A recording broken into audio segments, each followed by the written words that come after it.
This year's Aviation Maintenance Conference is at Pima College. The best part about the ATEC conference is over 3 days, the membership gets to meet with various other schools, other businesses, and we all come together to try and improve our trade.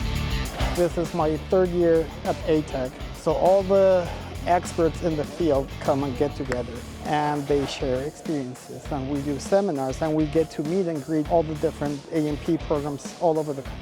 So for us it's a great experience and we learn a lot from it. These events are very important because most of the time we are traveling throughout the country and we don't have that time to sit down and network and see how different schools are operating, what's going on their end. These events we are able to network and see how the classes are progressing, what they need to go ahead and progress as a school itself, and what we can do at our end as Envoy to help everybody grow within the company.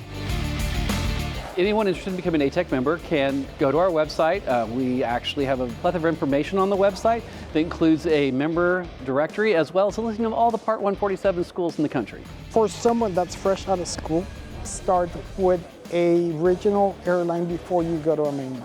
You're still going to get all the American Airlines benefits. Check us out.